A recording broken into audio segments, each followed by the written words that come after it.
So if that's the case, we set out to ask a couple questions. Do they really live in a specialized habitat? Yes, we know now they live in trout streams that are groundwater dominated and do not freeze in the wintertime.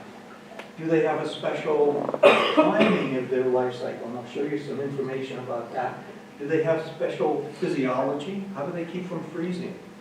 And combined with that, do they have any other kinds of behaviors that are really specialized and help them to survive in the wintertime?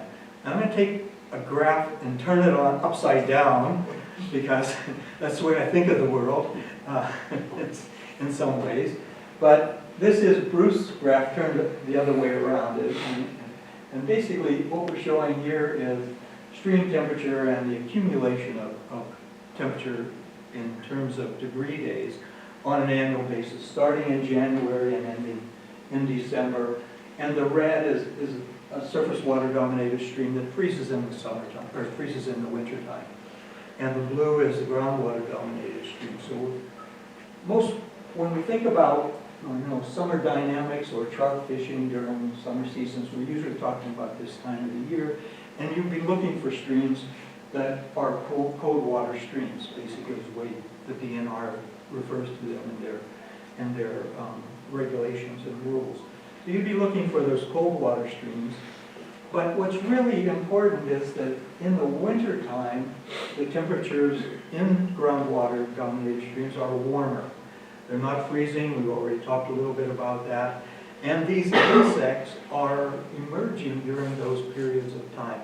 Many of them do not grow and emerge during summertime. So you probably wouldn't be using some of these winter flies, obviously in the summer if you want to be successful catching, matching the hatch and catching trout. So a little bit about the emergence phenology. And what we've done here is we go out on a regular basis and we collect what are called pupal exuvi, translating that into fishing language. I think the term is shuck, the shuck. You're familiar with that? And if you go out there and you're fishing a shuck and you don't set the hook, you say, ah, shucks. Well, what we do is when we go out there and we see these exuvi, these shucks accumulated, we say, ah, shucks.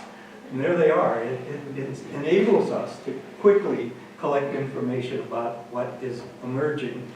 And in this graph, we accumulated through the winter time the totals for the numbers of shucks collected in a quantitative manner.